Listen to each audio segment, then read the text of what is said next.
Away from that, President Nana Addo Akufo-Addo has extended the contract of the Attorney General Johnson Akufo-Addo for 2 more years. He was due to retire from office on August 1. This extension was announced in a notice from the Audit Service dated July 19, which was addressed to all staff. According to the notice, Mr. Akufo-Addo was originally due for statutory retirement on August 1, 2024. The Audit Service also congratulated the Auditor General on the extension of his tenure.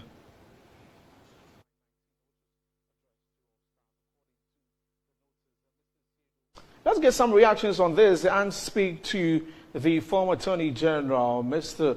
Daniel Domelevo, on the Auditor General, I beg your pardon. And so let's speak to him on, and also we'll be speaking to Palgrave Boache Dankwa, who is a government spokesperson. Mr. Domelevo, good afternoon, and thank you for your time here this afternoon. First and foremost, looking at the circumstances surrounding your exit as the Auditor General, how do you take this news of this extension for the current Auditor General? Well, good afternoon, and thank you for the opportunity. I think the Supreme Court has already decided on the circumstances surrounding my removal from office as unconstitutional. So we should go beyond that. Now, I would like to take the opportunity to congratulate Johnson Akufo-Addo for the extension. I think that it is in line with the provisions of the law. First, anyone who reads Article 199, Clause 4 of the Constitution, there is a provision there for all public officers. And then Section 10, Subsection 4 of the Audit Service Act also has a provision specifically for the Auditor General. And I also remember on the 2nd of June 2010, the Supreme Court, in a majority decision of 6-3, decided or ruled that the Auditor General shall retire at the age of 60.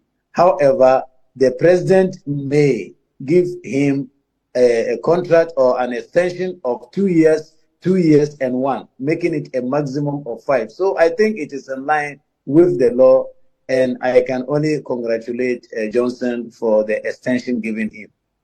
Okay, but of course it is enshrined in the Constitution that the President has the power to extend if it gets to that particular point. But others are raising concerns that what exactly is it with the current Auditor General that no one can possess that particular skill, and so he needs to stay in the office for another 2 years.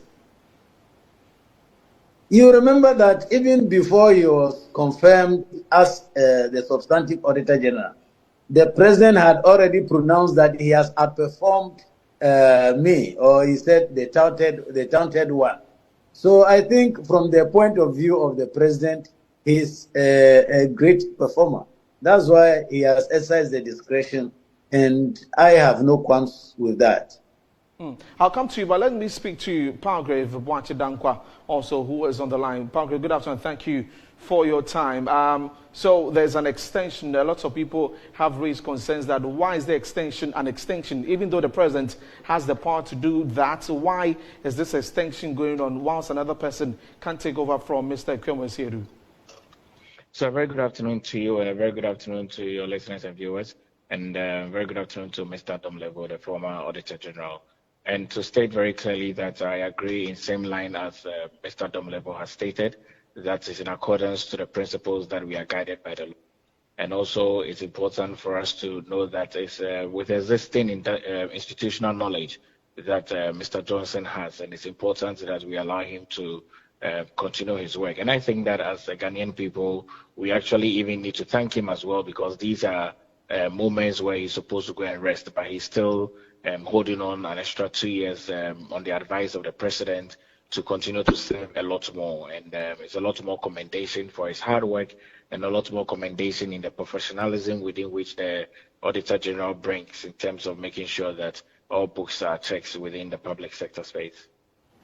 With this particular move now, with the extension, there's a word out there that it goes to say that how the President treated Mr. Domelevo, who is on the line right now, was not the right way, because he probably taunted some members of his party. What do you have to say? Well, I think that Mr. Domlevo, the issue went to court. There was a Supreme Court ruling, which clearly stated what you're stating. I think that we've gone past that, and it's important that we don't use this opportunity to unravel emotions that has already been held. I would want to associate myself with the very kind words of Mr. Domlevo, who himself is a very astute professional, and the Ghanaian people are aware of that, with his congratulatory to Mr. Johnson and to wish him the best, that he is able to administer the work that he's been doing all these years and continue to repose the confidence that we have in him as a government. Okay. Thank you very much, Pablo, for your time here this afternoon, for speaking to us here on News. So we'll get back to Mr. Domlevo, who's still joining us on Zoom. So, Mr. Domlevo, I mean, since you got out of the office, what has been your take on what has been happening under the person who took over from you, that is Mr. Akufo-Addo? What has been your general thoughts on his handling of that particular space? Thank you for the question. I will plead with you that you don't lead me into the temptation of assessing my successor. I don't think it is a professional thing to do. So I'm very sorry. I'll decline any views or answer on that question. Okay. But thank you for the opportunity. Yes. Okay.